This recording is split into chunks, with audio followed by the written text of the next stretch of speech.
नांदेड़ पार्लिमानी हल्का इंतखाब में बड़े उम्मीदवारों के फॉर्म दाखिल करने से कबल ही दिलचस्प मोड़ आ गया है। कांग्रेस और बीजेपी के मद्दे मुकाबिल अब समाजवादी पार्टी भी मैदान में आ गई है।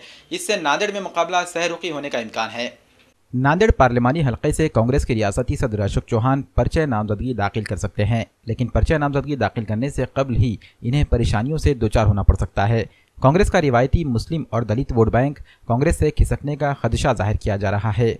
सन 2014 के पार्लिमानी इंतखाबात में कांग्रेस और बीजेपी में सख्त मुकाबला हुआ था। कांग्रेस पूरे महाराष्ट्र में अपनी 2 सीटें ही बचाने में कामयाब हो पाई थी। इन 2 सीटों का ताल्लुक भी नांदेड़ से ही था। इस कामयाबी में मुसलमानों और दलितों के वोटों ने अहम किरदार अदा किया था, लेकिन इन 5 बरसों में लगता है कि कांग्रेस ने मुस्लिम और दलित समाज को करीब करने के बजाय मजीद दूर कर दिया है, जिससे 2019 के इंतखाबात मुतासिर नजर आ रहे हैं। अब पार्लिमानी इंतखाबात में समाजवादी पार्टी ने बीजेपी से मुकाबला आराई के लिए अपने उम्मीदवार मैदान में उतारने का ऐलान किया है। समाजवादी पार्टी और बीएसपी का इत्तेहाद पूरी रियासत में 48 सीटों पर मुकाबला करेगा।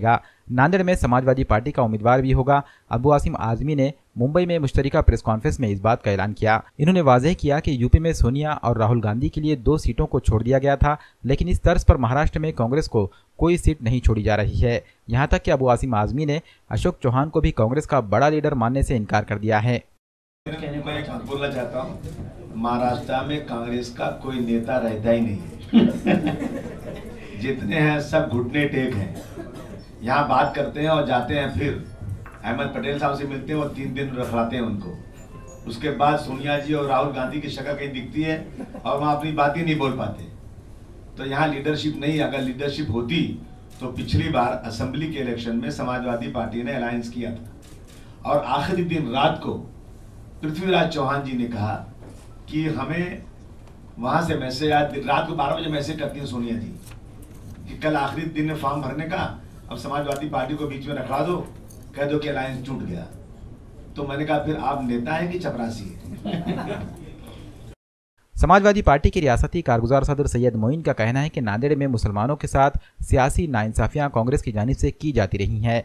कांग्रेस मुसलमानों की सियासी क़यादत को ख़त्म करने की कोशिश में है। इसलिए उलमाए कराम और दानिशवरों के एक वफ्द ने अबू आसिम आज़मी को इस बात पर तैयार किया है कि नांदेड़ से मुस्लिम उम्मीदवार को टिकट दिया जाना चाहिए, ताकि मुसलमानों की खोई हुई सियासी हैसियत और विक़ार को दोबारा हासिल किया जा सके। समाजवादी पार्टी के अंदरूनी ज़राए से इस बात की भी खबर मिल रही है कि नांदेड़ में किसी बड़ी शख्सियत को बीजेपी के मुकाबले में उतारा जा सकता है। इसके लिए साबिक़ डिप्टी मेयर अब्दुल समद सेठ के नाम को मंजूरी भी मिल गई है। समाजवादी पार्टी के रियासती कारगुजार सदर सैयद मोइन का मानना है कि नांदेड़ में एसपी और बीएसपी के इत्तेहाद के बाद मुसलमानों और दलितों के लिए मुतबादिल प्लेटफॉर्म तैयार हो गया है। नांदेड़ पार्लिमानी हल्के में मुस्लिम और दलित वोटरों की तादाद तकरीबन 8.5 लाख बताई जा रही है। ऐसे में सियासी मुबस्सिरीन का मानना है कि ये वोटर्स एसपी और बीएसपी की जानिब झुक जाएं तो कांग्रेस मुकाबले से बाहर हो सकती है।